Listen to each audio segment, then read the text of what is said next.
नमस्कार, मैं कुमार श्रीकांत आपका स्वागत कर रहा हूं।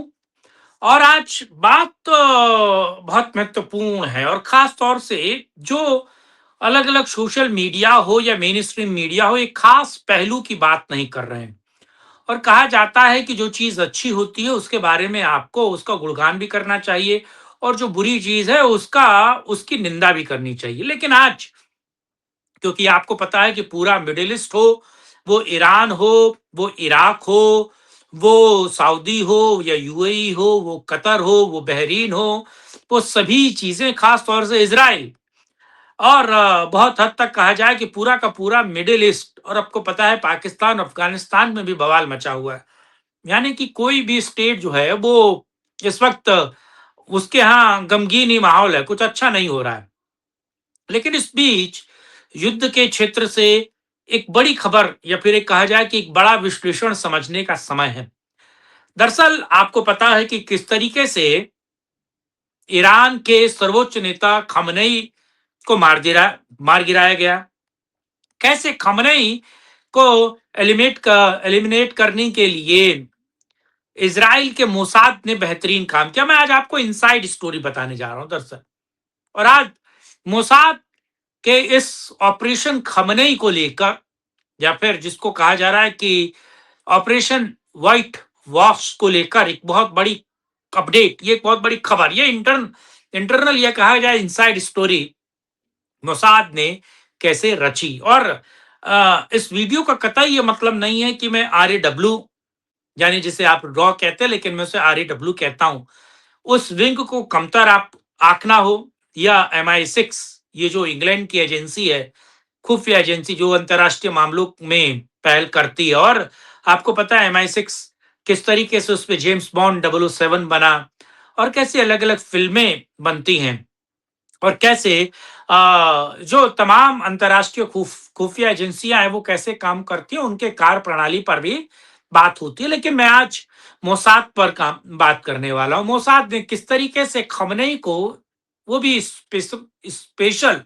या स्ट्रेटेजिक तरीके से मार गिराया और कैसे वो इंटरनल खबरें आपको पता चली या फिर वो स्ट्रेटेजी क्या रही जो मोसाद ने बनाई। आपको पता है कि म्यूनिक यानी कि मोसाद का पूरा ट्रैक रिकॉर्ड अगर मैं कहूं तो म्यूनिक में किस तरीके से इजराइल के एक तरीके से कहा जाए कि खिलाड़ियों को जो अंतर्राष्ट्रीय ओलंपिक में भाग लेने जा रहे थे और कैसे उनको मारा गया और कैसे फिर मोसाद ने कितनी मुश्किल से और कितनी स्ट्रेटेजिक प्लानिंग से उन सभी लोगों को एलिमिनेट किया जिन्होंने इजरायली खिलाड़ियों को मारा था। वो आप उस पर एक फिल्म भी थी म्यूनिक करके, आप उसे भी देख सकते हैं, पढ़ सकते हैं और उस फिल्म को भी देख सकते हैं।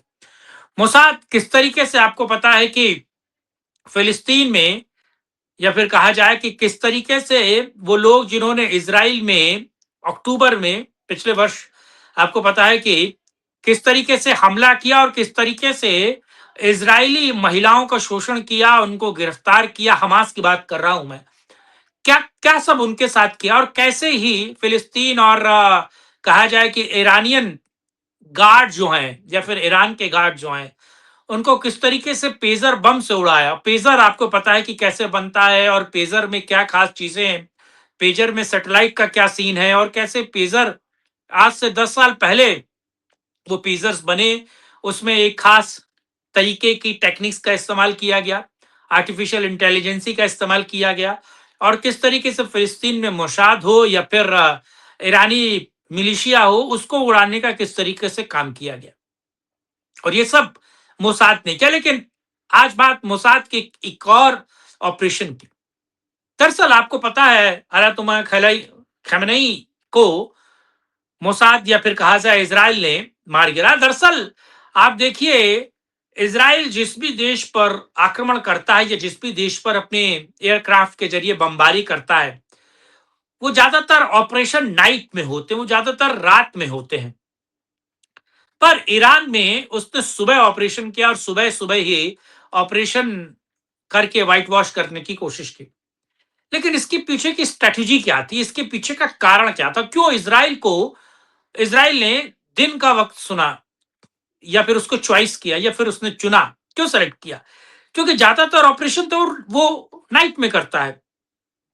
दरअसल खमनई की जो सिक्योरिटी थी, या फिर कहा जाए खमेनेई जब किसी से मिलते थे, उनके स्पेशल गार्ड हो या फिर उसकी सुरक्षा का जिम्मा लेने वाले तमाम लोग हैं, उन लोगों को भी खमनई के साथ मीटिंग के वक्त आंख में काली पट्टी बांध कर लाया जाता था। फिर वो खमनई से मिलते थे और क्या कुछ हो सकता था या फिर भविष्य की राजनीति क्या थी उसको लेकर वो बात करते थे और स्ट्रेटेजी को लेकर बात करते थे।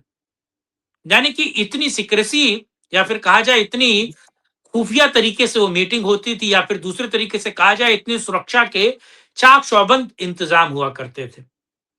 और कैसे पिछले साल आपको पता है कि मोसाद ने इजराइल मिलिशिया या फिर इजरायली गार्ड्स के जो सर्वोच्च नेता है उसको किस तरीके से एलिमिनेट किया था, कैसे मारा था, वो सारी चीजें आपको पता ही है। लेकिन इस बार कहा जाता है कि इस मीटिंग के स्पेसिफिक लोकेशन, कहां पर वो मीटिंग होगी और कितने आर्मी के लोग होंगे, आर्मी के बड़े ओहदेदार जो ईरानियन मिलिट्री के लोग हैं वो होंगे, ईरानियन गुप्तचर विभाग में कौन से लोग होंगे, कहाँ होंगे और वो क्या कुछ कर रहे होंगे, और उस मीटिंग में वो कौन कहाँ बैठेगा, खमनई की स्टैंडिंग कहाँ होगी, खमनई किस वक्त पहुंचेंगे, किस तरीके से वो बात करेंगे, या फिर कहा जाए कि किस तरीके से वो अपनी चीजों को आगे लाएंगे, या फिर वो पूरी मीटिंग की एक एक पल की जानकारी, कौन कहां कब होगा, ये सटीक जानकारी मोसाद के पास थी। कहा जा रहा है कि खमनई के बहुत विश्वसनीय, या फिर कहा जाए कि उसके परिवार के लोग उस मीटिंग में मौजूद थे और बहुत ज्यादा भरोसेमंद लोग उस मीटिंग में मौजूद थे, या फिर रिवोल्यूशनरी या फिर कहा जाए कि आर्मी के बड़े सैन्य अधिकारी उस मीटिंग में मौजूद थे। अब इनकी मुखबरी किसने की या फिर इसके अंदर की बातचीत किसने मोसाद को पहुंचाई और इसराइल ने कैसे स्पेसिफिक टारगेट किया, ये तो आपको पता ही है। लेकिन इससे अलहदा एक स्टोरी बताऊं मैं आपको। दरअसल जब मोसाद की स्ट्रेटेजिक प्लानिंग के तहत या फिर आर्टिफिशियल इंटेलिजेंसी के तहत ये पता किया गया कि साहब खमनई कहाँ होंगे और खमनई को कैसे मारा जाए उस व्यक्ति को, मोसाद ऑपरेशन लॉन्च करवाता है।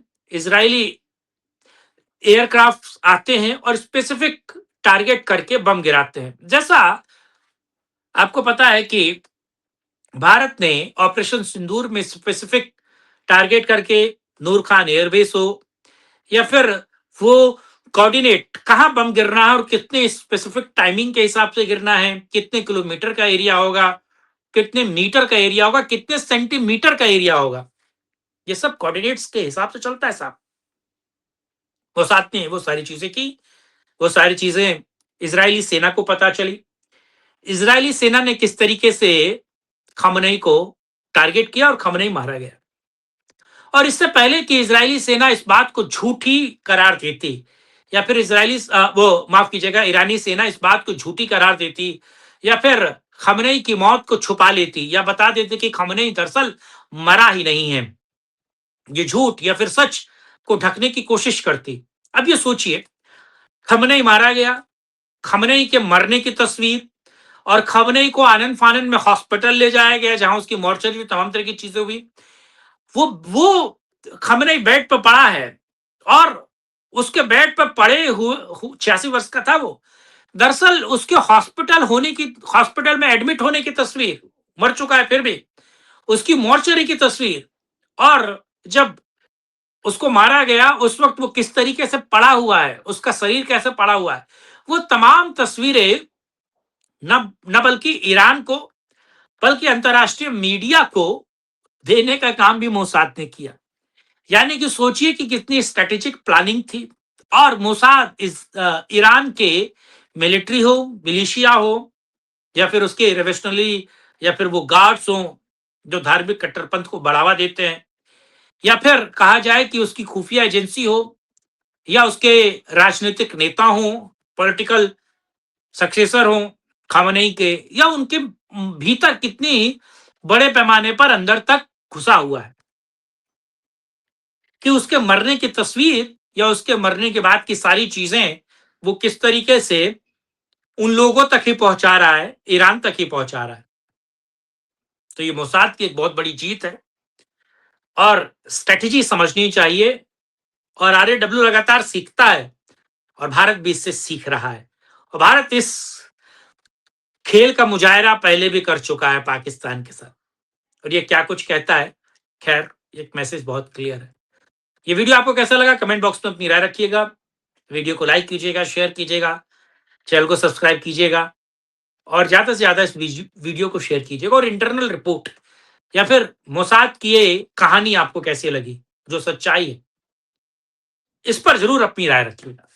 तब तक के लिए जय हिंद, जय भारत, वंदे मातरम, नमस्कार, जय श्री राम।